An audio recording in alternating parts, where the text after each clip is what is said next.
बिस्मिल्लाहिर्रहमानिर्रहीम। अस्सलाम वालेकुम। मुझे कहते हैं मकबूल अहमद। आप देख रहे हैं प्रोग्राम नाराए हक। आज के प्रोग्राम में हम दो तीन मौज़ूआत पे बात करेंगे। सबसे पहले हम बात करेंगे कि आज, वैसे तो ये पुरानी डेट्स में था लेकिन आज हम तक पहुंचा कि एंटी करप्शन बलूचिस्तान ने बिल आखिर जो सियासतदानों, चंद ठेकेदारों और माफियाज को रातों रात अरबपति बनाने वाला डिपार्टमेंट महकमा इरिगेशन यानी महकमा आबपाशी, वो महकमा है जिसको इतना बजट दिया जाता है, बाकी वर्ल्ड बैंक के अलग वो है, लेकिन इसमें 4-5 ठेकेदार हैं, उनमें भी 2 या 3 ऐसे हैं जो स्पेसिफिक हैं, ये एनुल हक वाले, ये दूसरे, ठीक है, अकरम काकड़ लोग, ये 2-3, फिर वो जो एक यहाँ पे होती है MPA खातून है, उसके हस्बैंड और रिश्तेदार वगैरह, वो यही ठेकेदारी कर करके इस दफ़ा रिज़र्व सीट में जैसे तैसे साजबाज की। ज़ाहिर बात है ठेकेदार के पास पैसा ही होता है, वरना वो नज़रियाती कितने होते हैं आप लोगों को मालूम है।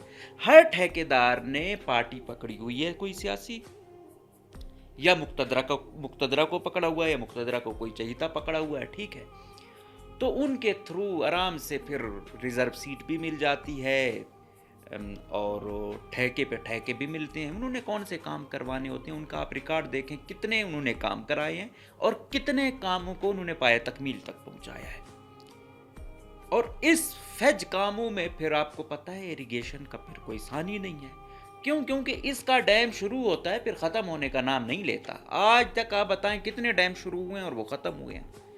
मैं ये कहता हूँ कि रोड कोई बन रहा होता है ना, कोई वाटर सप्लाई बन रही होती है, वो लोग देखते हैं, नज़रों में होता है, आबादी में हो रहा होता है ना। अब डैम उन्होंने बनाने होते हैं दूर दराज इलाकों में, वहाँ आना जाना ही नहीं होता किसी का। कोई आस पास होते भी हैं तो वो ऐसे बेचारे सीधे साधे लोग होते हैं, उनको उस तरह सेंस नहीं होती, राइट्स और ड्यूटीज़ को उस तरह मालूम नहीं होता। तो फिर जब हाफिज़ बासित साहब और हाफिज़ माजिद साहब जैसे लोग होते हैं, वो मज़ीद कश देते हैं उन डैमों को, उनकी एलोकेशन कहाँ से कहाँ तक पहुँचवा देते हैं। फिर वो जो उनका होता है PDWP मीटिंग, उसमें भी अपने चहीते होते हैं, फिर रेट भी रिवाइज हो जाते हैं।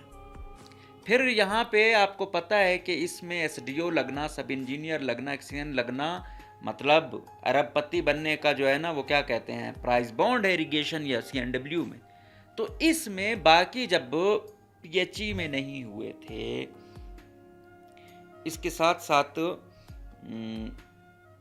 बाकी महकमों में सब इंजीनियर के नहीं हुए थे, तो इरिगेशन में बैक डेट्स में सब इंजीनियर के ऑर्डर कैसे निकाले गए और उसमें क्या खेल खेले गए, ये एक बहुत बड़ा स्कैंडल है जिसको हम आने वाले वक्तों में, क्योंकि अभी डेटा आ गया, बाकी मौज़ूआत ज़्यादा कवर करते हैं तो हालात भी बलूचिस्तान के आपको पता है, तो इसलिए हमारी हालात हाज़रा पर ज़्यादा तवज्जो होती है, वो थोड़े से वो हो जाए, फिर हम आएंगे इन डिपार्टमेंटों की बेज़ाब्तियों और करप्शनों पे कि कैसे जो है ना, ख़ास लोग तो यहाँ बहुत टाइम गुजारते हैं और बाकी 5-6 महीने बाद नई बोली और नया सेक्रेटरी। ये क्या ड्रामा बनाया हुआ है महकमों को, ये होता है।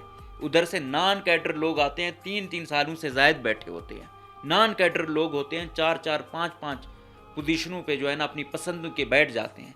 जो अहल हैं, जो ईमानदार हैं, जो कॉम्पिटेंट ऑफिसरान हैं, वो सालों से OSD हैं। फिर कहा जाता है कि गुड गवर्नेंस का राग अलापा जाता है, फिर कहा जाता है हम ये बेहतरी कर रहे हैं, वो कर रहे हैं। आए आप ज़रा, या तो वो होती है ना कि इंसान की आंखों में शर्म ही ना हो कि यार तुम जो भी कहते हो, कोई सिस्टम नाम में जो है ना शर्म नाम की चीज़ ही नहीं, उसने एक्सेप्ट ही नहीं करना। अगर कोई समझता है कि दलील से आप कन्विंस कर सकते हो, तो दौरे हुकूमत बदतरीन दौरे हुकूमत चल रहा है। आप इरिगेशन को उठा के देख लें। शुक्र है कि अभी आज मैं देख रहा था, अगर इसका रिकॉर्ड जब मैं लाऊंगा, अगर इन्वेस्टिगेशन जब शुरू होगी, तो इंशाल्लाह हम भी कोशिश करेंगे स्कैंडलों को मज़ीद आप लोगों तक पहुंचाने की कि क्या होता है।